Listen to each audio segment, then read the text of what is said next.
शुरुआत एक छोटी सी प्रसंग का, बीच में कुछ पॉलिटिकल बात भी बताई, कुछ सामाजिक बात भी बताई। मास्टर अब बताओ।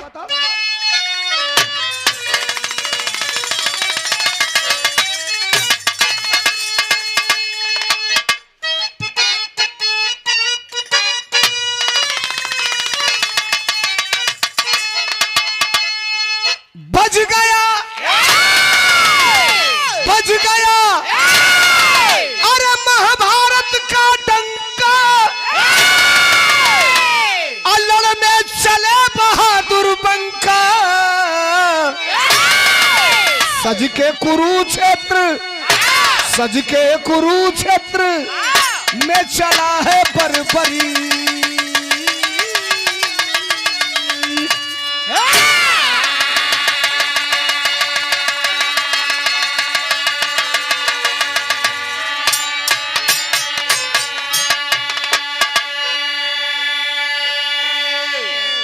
एक मिनट, ए भैया काका चाचा लोग, कोनो शंका हुई तो 1 मिनट में निपटा ली हलो, ना तो धीरे से बैठ जा लोग। 15-20 मिनट हाथ जोड़त है आप लोगों का। ऐसे बढ़न कोनो हथियार ना हो। ईमानदारी से बिरहा के सुनिए लोग। जीवन में गोरकी पतरकी छिनरी बुजरी तरस धून आ जाई, काल खत्म हो जाई।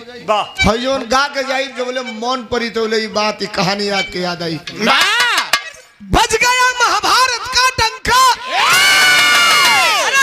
चला बहादुर पंखा। सज के कुरुक्षेत्र में चला है बर्बरी। महाभारत के जंग का ऐलान हो चुका था और महाभारत के जंग के ऐलान होने के बाद सुनिएगा नौजवानों, आप भी सुनना, दिमाग हमारे तरफ रहे। सबसे ज्यादा अगर चिंतित कोई आदमी था तो वो थी कुंती। रात को 10:30 बजे कुंती अपने घर से अकेले निकलती है, आती है धृतराष्ट्र के पास, जहां गंधारी भी बैठी हुई थी। पैर पकड़ के अपना सर पटक दी धृतराष्ट्र के पैर पर कुंती, और कही कि मैं आपके कुल की पतोहू बोल रही हूं, बहू बोल रही हूं, नाम मेरा कुंती है। बोल नहीं रहे हैं धृतराष्ट्र, गंधारी भी नहीं बोल रही है, कह रही है कि माते इस युद्ध को रोक लो, नहीं रोकोगी तो खून की नदियां बहेंगी, दोनों तरफ से गर्दन काटी जाएगी और दोनों तरफ से बड़ा अन्याय हो जाएगा। अब जब इतनी बात को गंधारी सुनती है, धृतराष्ट्र सुनते हैं और कोई जवाब नहीं मिलता है, तो आंख डबडबाई रोते हुए कुंती उठती है, वापस आती है अपने घर के तरफ। तबले रास्तवा में एक महिला मिल गई, एक औरत मिल गई, नाम जिसका बताया गया नयसृति। कुंती के देखलस, हाथ जोड़ के खड़ा हो गए, कलश की माते कहा आप रो रही हो? तो कुंती ने कहा बेटी कल से महाभारत की लड़ाई शुरू होगी, हमारे खानदान के ही वीर मारे जाएंगे, लड़ाई रुकेगी नहीं तो अनर्थ हो जाएगा। हमके डर है बात कबा कि हमार बेटा 5 गो पांडव में लड़ाई में लड़े जाई हो, एको बेटवा अगर हमार मर जाई, एको बेटवा अगर हमार मर जाई तो हम तो जीते जी मर जाई। ए भैया इतनी बतिया जब नयसृति सुनलस तो डांट की आवाज देती है, कहती है माते खबरदार, तारे खानदान में एक ऐसा बेटा बा जवान अकेले महाभारत के खत्म कर दे। कुंती से नयसृति कहती है कि आपके खानदान में एक ऐसा धनुषधर है जो अकेले अपने दम पे महाभारत की लड़ाई खत्म कर सकता है। कौन है? या तो आपका नाती, उम्र है 12 साल। तब छोड़ा, आप अपने घरे जा, हम के अपने घरे जाए तो सवेर हुई तो हम तय कर की करे के कहा। कुंती अपने घरे, नयसृति अपने घरे, आगे बैठे ले, सवेर का टाइम है। नयसृति अपने बेटवा के बोले 12 साल के बेटवा के, बेटवा का नाम कहा भैया? बर्बरीक। ए पप्पू भाई का तमाशा करो ले वाला तू? काहे बैठ के बतियाओ तो तू बिना मतलब का खड़ा हो गया भैया? तो लोग खुदे बतिया के माहौल खराब करता लो मर्दबा। एक आदमी के 15 आदमी मिल के संभारिए निकल पाओ, दुनिया का ड्रामा करा दिल वालों ले जाता हम लोग।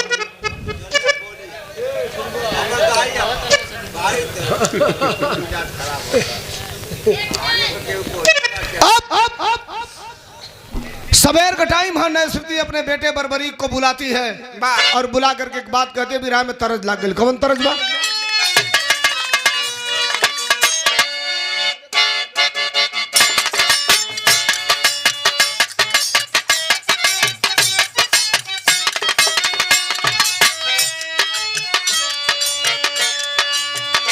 तरज मास्टर बजावो तड़न कोनो मेहरारू, मर्द कमाए जाता है, मेहरारू पीछे से कुर्ता पकड़ के खींचले भैया। मर्द से कहती है मत जा, तो कलश की ना जाई तो तुम्हार व्यवस्था कैसे होई? मर्दा से मेहरुआ कहलस, का कहलस? का करे जइबा, अरे का करे जइबा कमाए बंगलोर पिया,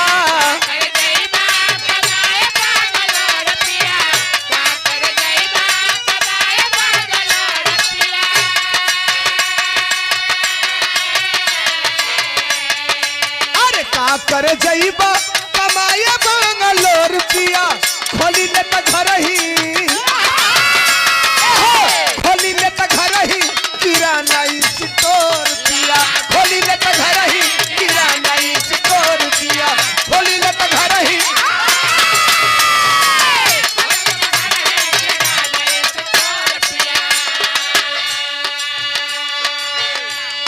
मैं श्रुति अपने बेटा बर्बरीक को 12 साल के बेटे बर्बरीक को बुलाती है।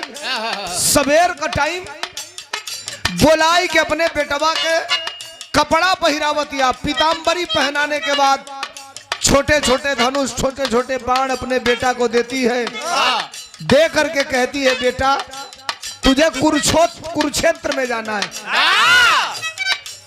बर्बरीक बोला क्या करना होगा? तो महाभारत की लड़ाई कल से चालू होगी और उस महाभारत की लड़ाई में तुझे सहभागिता दर्ज कराना है। बर्बरीक कॉलस के हम कौरव का जाके तो नैश्रुति अपनी बेटवा बर्बरीक से बतावत दिया, का बतौलस? अरे दूधवा का कर्जा चुकाई दी हमोर बेटा,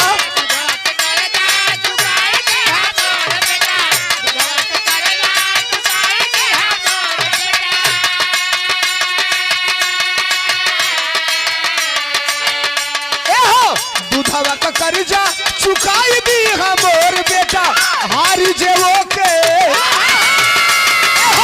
हारी जेवो के जिताई दी हमोर बेटा।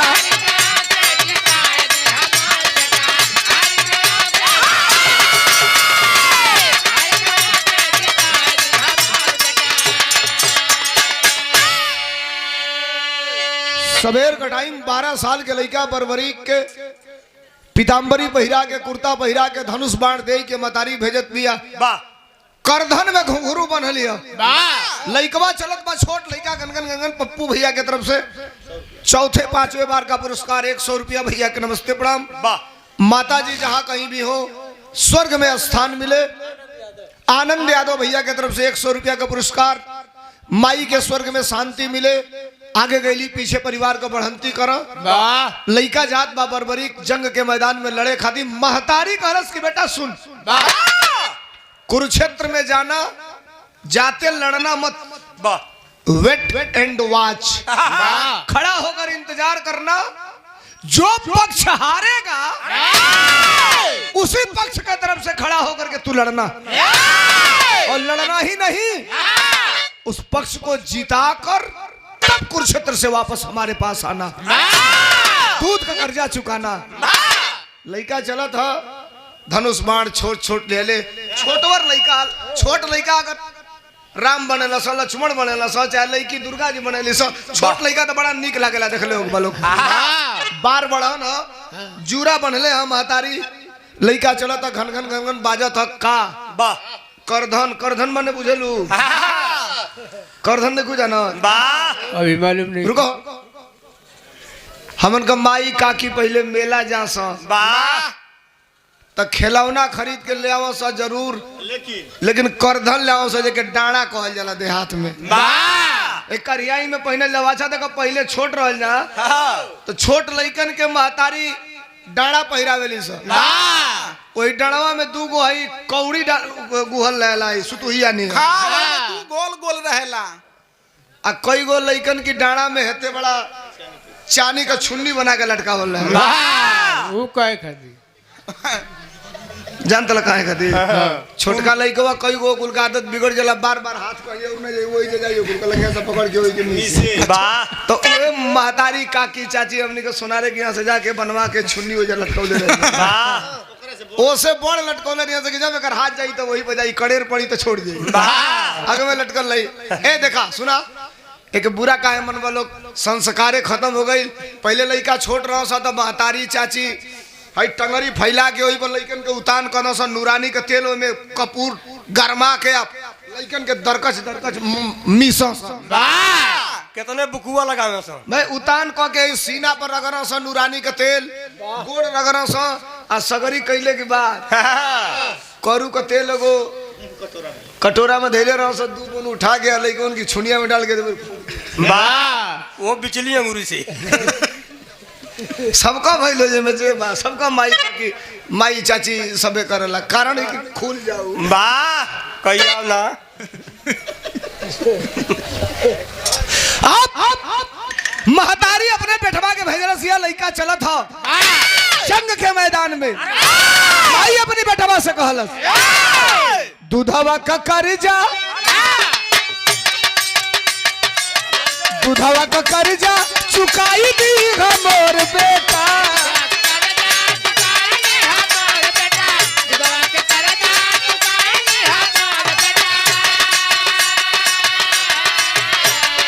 अरे दूधवा का कर्जा चुकाई दी हमर बेटा, हारी जेवो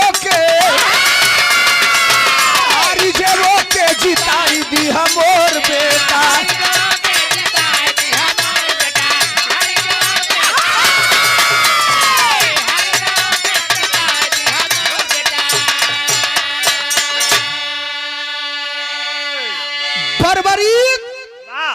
कुरुक्षेत्र के तरफ धनुष बाण लेकर के जा रहा है। हर सवेर का टाइम हो, काल लड़ाई होई, भगवान कन्हैया बैठ के मंत्रणा करत हवा, योजना बनावत हवा कि शंखनाद होगा तो पहला बाण कौन किस पे चलाएगा, पहला वार किधर से किधर होगा, ये रणनीति बना रहे। तबले ध्यान कैलो तो ध्यानवा में लौकल के वो लइका चलता आवता, एक कुरुक्षेत्र में के बाण चलाई या के ना चलाई, आई तो अकेले एक के बाण से पूरा महाभारत खत्म कर दे। इतना क्षमता वो लइका के लगे हो। ए भैया भगवान को नहीं है, अब वहीजा का रणनीति बनावल छोड़ला, ब्राह्मण का भेष बनाई के आई के रास्ता में खड़ा हो गई। लइका आवत हो एकदम डहरी पे खड़ा हुआ बीचे में, भैया भैया सुना, डहरी पे खड़ा हुआ बीचे में, वो लइका आई लोकला कले बेटा रुक, कल महाराज बताइए, ब्राह्मण समझ के संस्कारित बेटा था, प्रणाम किया। कल बेटा कहाँ जाता ला? कलश कुरुक्षेत्र में जा रहा हूँ। कुरुक्षेत्र जानते हो, कल से महाभारत के युद्ध का कुरुक्षेत्र में आगाज हो जाएगा। कलश तो मैं महाभारत के युद्ध में ही जा रहा हूँ। कल ते का करबे रे? तो कलश लड़ब। कल के करी ओर से कौनी गोल का हवा? कलश हम कोनो गोल का ना है, जे हारी वही की ओर से खड़ा होकर लड़ब। कल भाग रे बेटा भाग, अरे इतना बड़े बड़े लड़वैया हवा, बाण चलैया तो बाण के हवा से कई कोस जाके गिरबे थे। छोट जर्सी देखले वाला लोन हां जौने के नाठा बोलल जाला, जर्सी साढ़ देखले बोलो छोट, बड़कन से ढेर गुसिया आई हो जियो कहला कि बाढ़ के हवा से कई कोस फेकइबे तो भैया लात खुरी आई एकदम एजा खड़ा भेल कर से दिमाग सही हो। एक के बाण से पूरा महाभारत खत्म कर दई। जब डपट के बोलस तो ले दू कदम पीछे भइल करे भैया, हम तो सोचनी टाइट बोनी है जैसे ही लौट जाई, ये तो कहता एक के बाण से पूरा महाभारत खत्म करब। आई बाढ़ चलाई तो ना हम ओके बर्दाश्त कर पाई ना अर्जुन बर्दाश्त कर पाई। लड़ाई के कुल मामले खत्म हो जाई। कल बेटा वीर हवा कलस वीर ना है वीर है कलस अच्छे खानदान के लगते हो। कहा भाई अब मैं खानदान का कौन बात हम कह देने कि महाभारत खत्म करब तब तो हमार खानदान पूछे लगला तू। कला अच्छा बताओ एक बाण से महाभारत खत्म कर दोगे इसको मैं कैसे समझ पाऊंगा हमको कैसे संतुष्टि मिलेगी। तो कहला जौनेगा चाहोगा परीक्षा ले लो हम एक बाण से महाभारत खत्म करब। भगवान कन्हैया कहला तो हम देखल चाहते हैं तो कहला हम देखावलो चाहते हैं। का कहला बिरहा में तरज लागल कौन तरज है।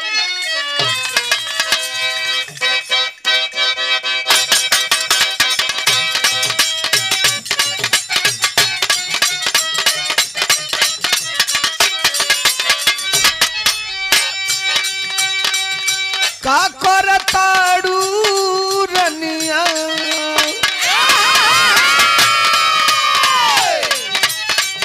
का करताड़ू रनिया का करताड़ू रनिया हमके बतावना।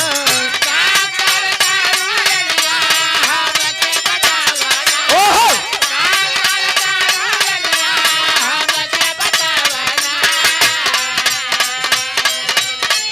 रूपवा से पर्दा तनी रूपवा से पर्दा तनी रनिया हटावना। ओहो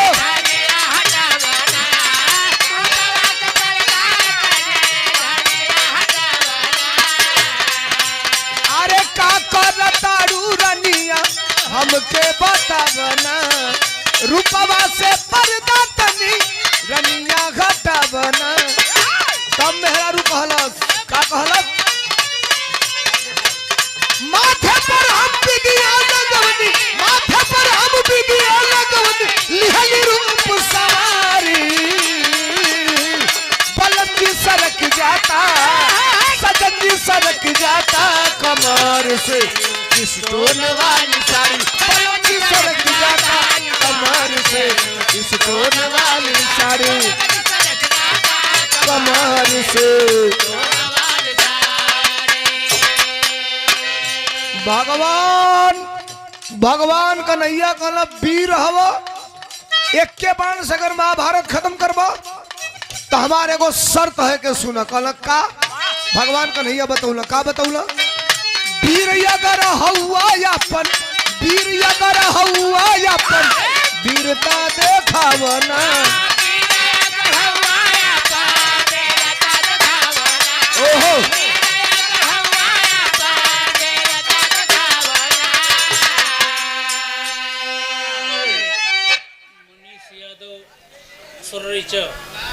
मनीष यादव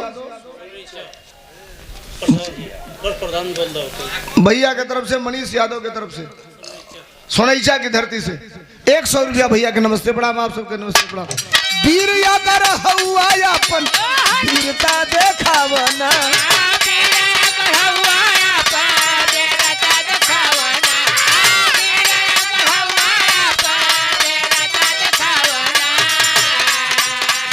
पिपरा के पत्ता के बाण से छेदावना।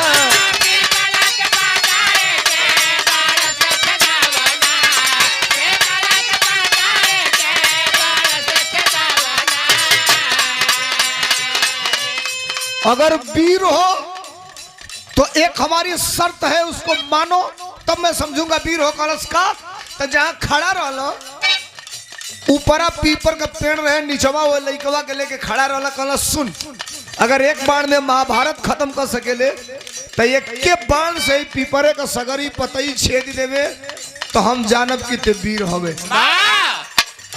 लड़का कुछ बोला नहीं हाथ पीछे किया तरकस से बाण निकाल रहा है तबले को पतैया तूर के और निचवा गिरा कोई को लतवा तोप दिया यार लइका का कैलस क्रॉस कहत देर ना धनुष से लिहले अरे कहत देर ना धनुष के ऊपर लिहले तछे दे पतिया के कापेले कन्हाई छेदे पतिया ये के बाण से।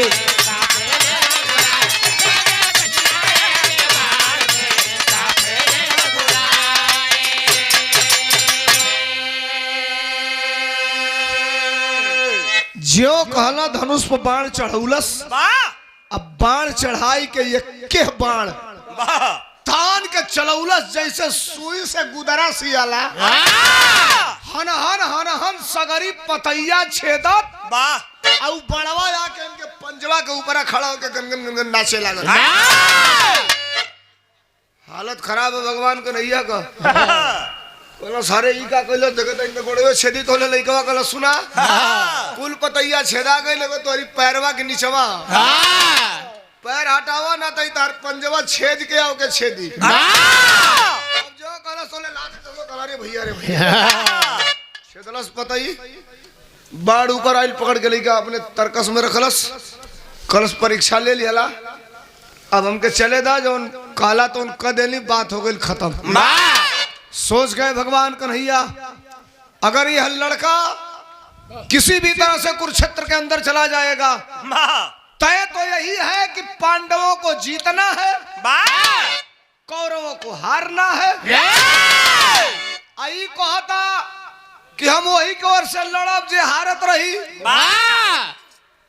तो जब कौरव हरिया तो कौरवन की ओर से खड़ा होकर लड़ी, और जब ई लड़ी तो एक सामने हमरो कोनो बुद्धि काम ना करी। सही में एक के बाण से पूरा महाभारत खत्म कर सकता है। तो ले कहला बेटा जो वीर होता है ना वो दानी खानदान का भी होता है। कलश मर्दे अब तू आ गईला असली औकात पर। 2.5 घंटा से बिना मतलब का पेरले रहला रे तके कुछ मांग ही के रहला। तो जब अइली है तबे मांग ले त का चाहिए। कल हमें ना मांगब 3 वचन दो, जो मांगूंगा उसको दे दोगे।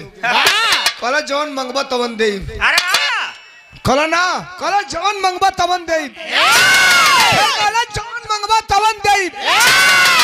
तो ले बेटा हम मांगा थई तो के देवे के पड़ी। कल मांगा भगवान कन्हैया मंगला का टेरी लगल बिरहा में।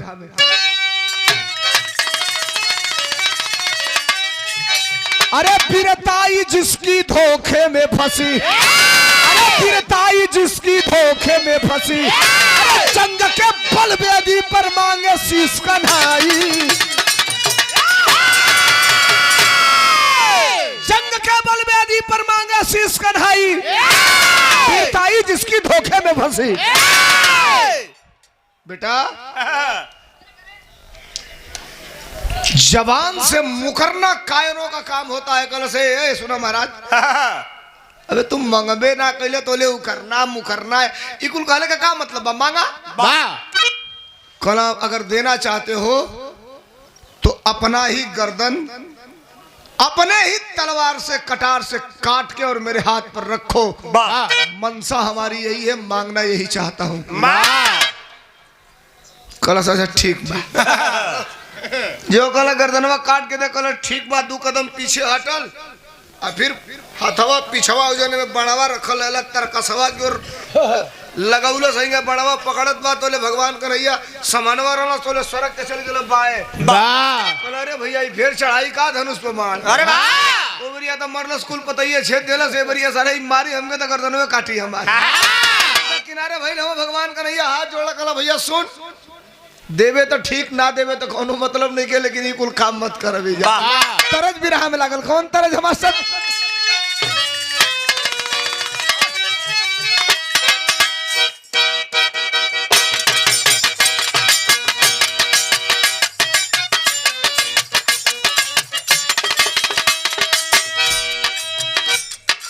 पहले मेहरारू माई बहिन गोदना गोदवावा सा है ने तकलो वो बड़का भाई हलो जय बोला था लो बोले था। पहले मेहरारू गोदना गोदवावा सा तो बाही पर नाव लिखाओ मेहरारू उनका अजोरिया देवी, पानमती देवी, कौन देवी? इनके ईया का नाम रहे। यही से तुम बहुत ना रहे। पहले मेहरारू गोदना को दो सो बाही पो इतन गरी लइका गोदना को दो तल सो गोदनवा का नाव बदल के हो गेल बा टैटू। मेहरारू बाही पो दो सो लइका हे जा को दो तल सो ए गर्दन पो आ कोई गो ते ऐसन जगह को दवा ले तना सके देख लेबो तो दिन भर खाना खाए के मन ना करे। एगो मेहरारू गोदना को दवा रहे गोदे वाली पूछलस का लिखाई तो बताउलस का बताउलस चूड़ियों पर नाम अरे चूड़ियों पर नाम हमारा सड़ियों पर नाम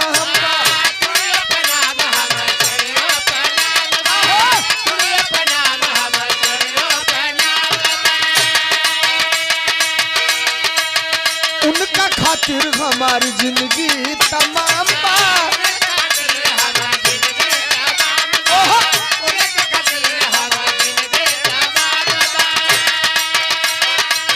चूड़ियों पर नाम हमारा सड़ियों पर नाम बहा उनका खातिर हमारी जिंदगी तमाम बहा सरधा पूरा तमोरे मनवा के सरधा पूरा तमोरे मनवा के गोदा गोदा खाली भाई हो गोदा गोदा खाली भाई गोदा नवा के गोरे हथवा पर नाम सजनवा के गोरे हथवा पर नाम सजनवा के भगवान का नैया कल सुन हमने मांगा तुमसे तुम्हारा शीश बाण अगर चढ़ा करके धनुष पर चलाओगे तो अनर्थ हो जाएगा। भगवान का नैया कहला का कहला इतना सुनत धैलस धनुहा पपान हो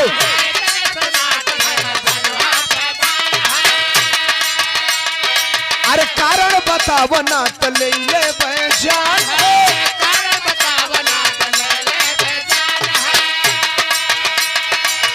इतना बतावत धैलस धनुहा पपान हो कारण बताव ना त ले ले जान हो त देखे क्रोध में जब कृष्ण जी ललनावा के देखे क्रोध में जब कृष्ण जी ललनावा के प्रकट हो गई तुरंत संभनवा के जनी मारना वीर मोरे जनवा के जनी मारना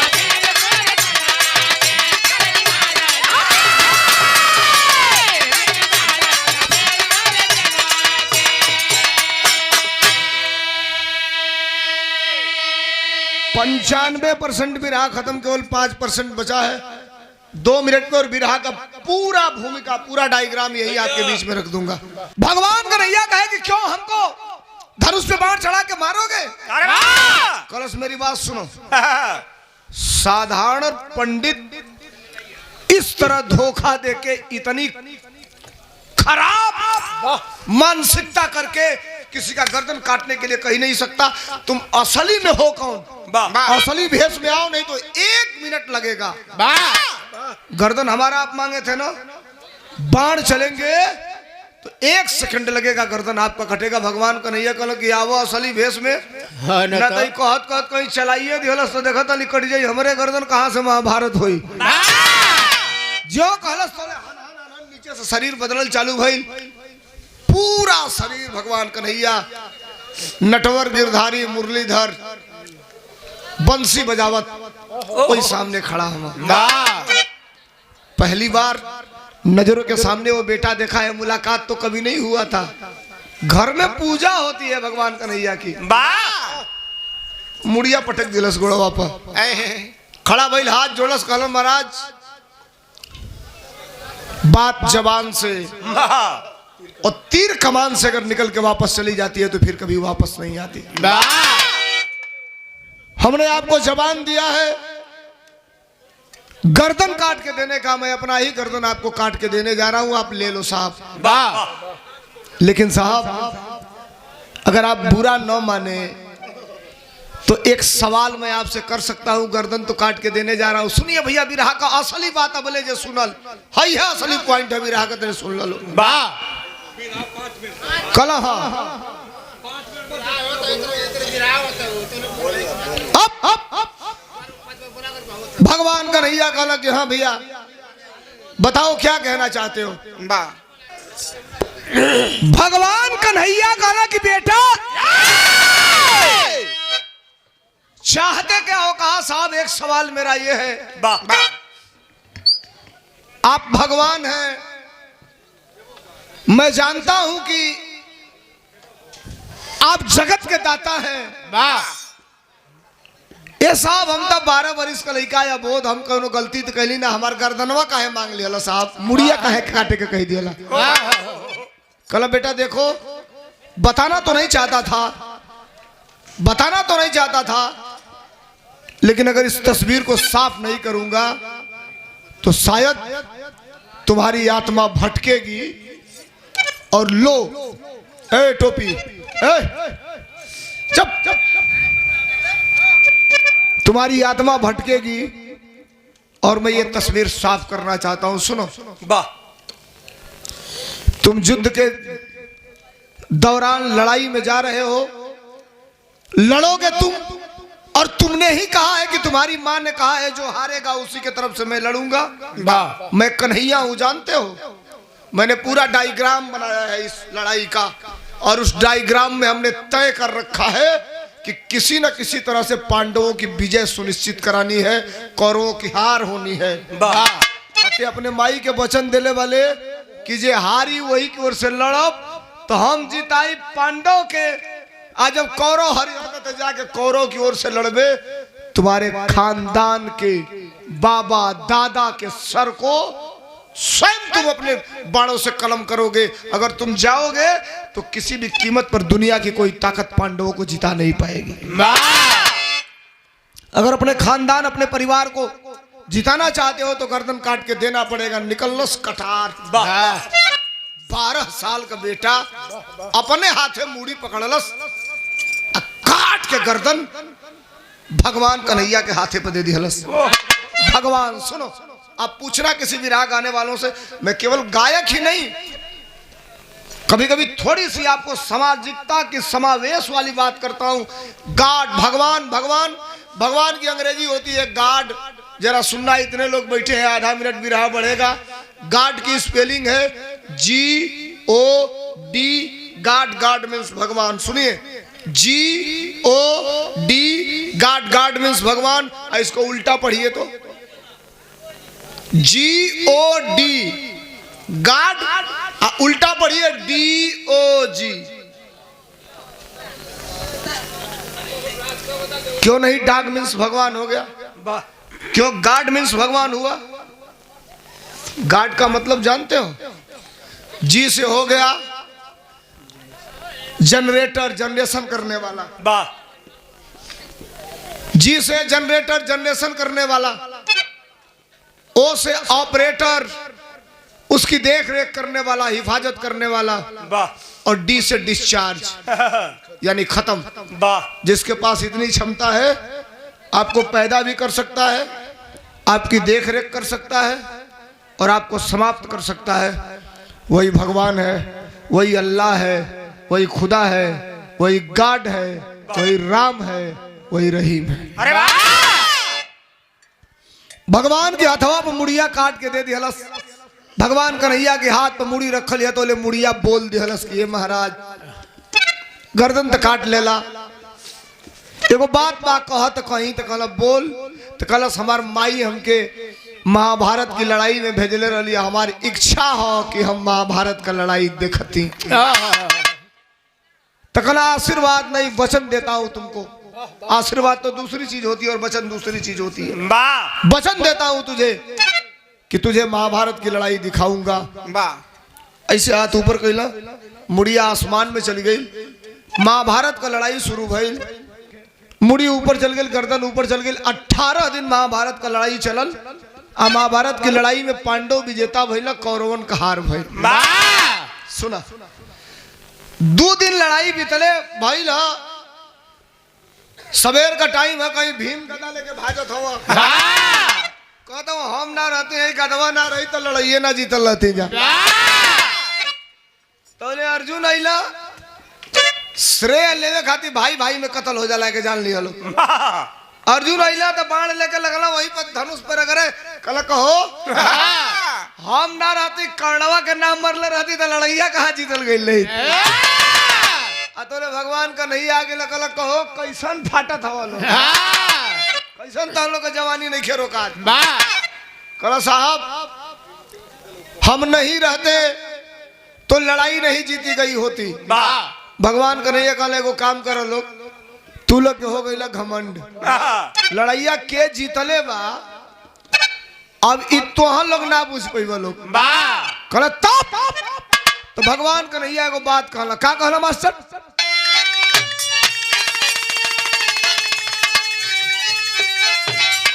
अरे असल विजेता कौन बताता मोहन रसिया, बंसी वाले के समझ में आइल सारी बतिया।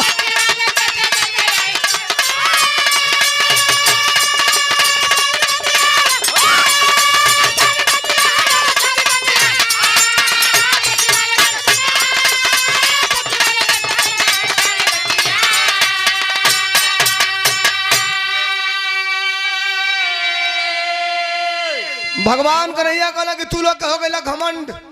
ए भीम ए अर्जुन धर्मराज, आपको अगर भ्रम है कि आप लोगों के चलते महाभारत जीता गया तो भ्रम दिमाग से निकाल दीजिए। तनी बतिया अर्जुन के नगवार लागल, कहले महाराज काय हम लड़ल नहीं की। कहला तो देखबो इत लोग को भ्रमो दूर कईल जरूरी बा। पांचों भाई के लिए लेके चल दिया, कहला चलो साबित कराई कि के जीतल बा। लेके आई हम कुरुक्षेत्र में। अर्जुन कहला कि 18 दिन तक लड़वा के यही जैसे ले गई ना, कितना जानी का गर्दन कटल, कितना खून का नदी बॉल, फिर यही कुरुक्षेत्र में लेके चली आई। कहला लड़ावे नहीं खिले आई, हाथ ऐसे कैला आसमान में का मुड़िया आके हथवा पर रुक गई। मुड़िया बोलत है, कहला साहब आदेश करे प्रभु।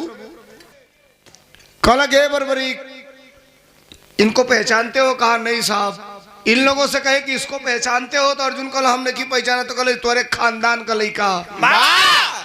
कहला तो कहला पूरे महाभारत का लड़ाई को इसने देखा है और ये बताएगा कि महाभारत के युद्ध में लड़ा कौन है। कहला बेटा बोल, ये लोग घमंड बा की लड़ैया ये जीतल हलो।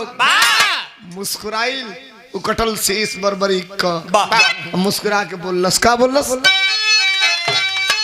कहलस कि कोई नहीं मारा कोई को रन पीछे, अरे सगरी महाभारत है कन्हैया हुआ जीते।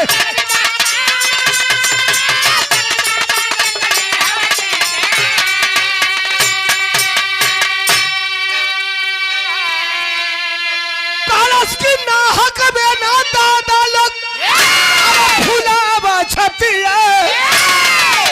साहब हम तो देखा हूँ पूरे महाभारत के लड़ाई के दौरान ई के हलो कहां से आई लो, केवल भगवान कन्हैया और चक्र सुदर्शन ही दिखाई दे रहा था, बाकी कुछ दिखाई दे ही नहीं रहा था। 18 दिन के लड़ाई का प्रमाण है हमारे पास, कहेंगे तो एक एक चीज आपके बीच में बताऊंगा, कब कौन मरा, किसको किसने मारा।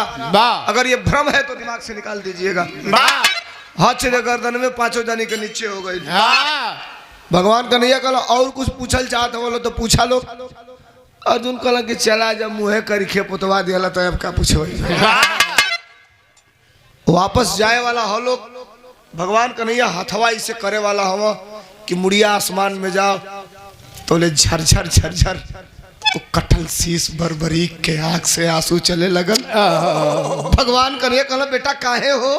कहले साहब कबले ऊपर नीचे त्रिशंकु नियर हम लटकल रह, अरे हमार उद्धार होई कि ना। 1 मिनट रुकला भगवान कन्हैया, कहला बेटा तोरो बात सही है, कलयुग में तहार पूजा होई, तारे खानदान के लोग से बढ़न तार सम्मान होई कलयुग में। आखिर कलयुग चला था जब हम आप बैठल बानी। एक कलयुग में वो कटल शीश वो कटल मुड़िया का कहा पूजा होला भैया? अरे बचन अपन पूरा कैले प्रभु घन श्याम हो तो है बरबरी कयाज भैले खा